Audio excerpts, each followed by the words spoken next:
Merci, Jordan. Justement, on parlait depuis tout à l'heure du continent africain, panafricain, etc. Et malheureusement, déjà depuis longtemps, quand on parle du continent africain, on voit toujours la partie de l'Afrique centrale, Afrique de l'Est, Afrique de l'Ouest et l'Afrique du Sud. Et l'Afrique du Nord qui est toujours un peu en retrait et on sent un peu des fois une différence. Est-ce que vous, dans votre combat, l'Afrique du Nord est aussi concernée par africanement, par le panafricanisme, etc. Sur la carte, il y a tous ces compartiments. C'est tout cela qui forme l'Afrique. Ça représente un défi pour nous. Il y a eu pas mal de choses qui ne seraient pas bien de rappeler, qui ont pu nous diviser dans le temps.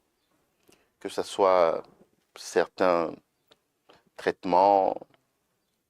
Mais ça, c'est pas important. Aujourd'hui, ce que nous devons faire, c'est comment on réussit à casser ces barrières. L'histoire, elle peut faire mal. Mais ce qu'on doit retenir fondamentalement de l'histoire, c'est qu'elle nous donne les armes pour construire le futur. Ce ne serait pas bien que dans notre espace, on ait plus de rapports avec les autres qu'entre nous-mêmes. Le Maroc, l'Algérie, la Tunisie doivent être des partenaires privilégiés, par exemple de l'Angola, du Burkina. On ne doit pas être obligé de sortir du continent pour avoir plus d'échanges. C'est déjà un défi pour nous. Cela se dit, cela se présente sur plusieurs angles. Il y a l'angle politique, il y a les populations elles-mêmes. Il faut qu'on réussisse à d'abord nous-mêmes nous accepter. C'est vrai, il y a les questions de couleur de peau, il y a les questions de culture. Mais comme disait l'autre, ce n'est pas nos différences qui nous désunissent, c'est nos bêtises. Il faut qu'on ait l'occasion de rester centré sur ce que doit devenir le continent à travers nos apports individuels.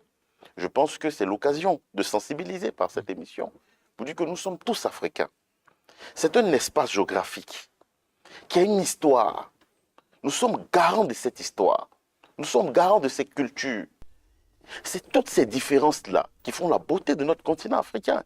Quand on voit le boubou marocain, le tapis marocain, on voit la gastronomie ivoirienne, on voit les danses de réjouissance, par exemple au Burkina, ou que ce soit au Congo. C'est tout cela qui fait l'Afrique. Et nous, je suis très content aujourd'hui d'arriver au PAMA et de voir qu'on a des Marocains, on a des Algériens, on a des Ivoiriens. C'est ça le réel panafricanisme.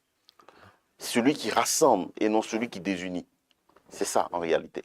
Merci d'avoir précisé. C'est vrai que on est en plein week-end PAMA, comme on a dit au début. C'est vrai qu'on reste 3 jours ensemble, toute la journée, que ce soit de n'importe quelle origine. On reste ensemble, on dort ensemble, on discute ensemble, on débat ensemble. Et j'aimerais aussi rappeler aussi aux personnes aussi du Maghreb à majorité musulmane qui avait une certaine parole de notre prophète Mohammed sallallahu alayhi wa sallam qui disait que l'homme noir n'est pas supérieur à l'homme blanc, que l'homme blanc n'est pas supérieur à l'homme noir. Il avait fait un long discours, c'était son dernier discours, et que c'est vrai que, comme vous l'avez dit aussi, personne n'est supérieur. Il y a des richesses dans ce continent-là, et le fait d'être tous solidaires, tous ensemble, comme nous on le montre aujourd'hui avec le PAMA, et ce que vous avez expliqué avec Africanement, ça peut que élever l'Afrique dans la bonne voie en fait. Voilà, je tenais juste à préciser cette chose. Ok, très bien. Donc, comme on a effectivement l'année dernière, d'ailleurs, c'était un des thèmes, c'était unis dans la diversité. On a traité en fait ce thème-là, qui aborde effectivement ce que vous évoquez tout à l'heure. Donc, dans notre diversité, on est unis. Voilà, on est unis sous une même communauté qui est la nôtre.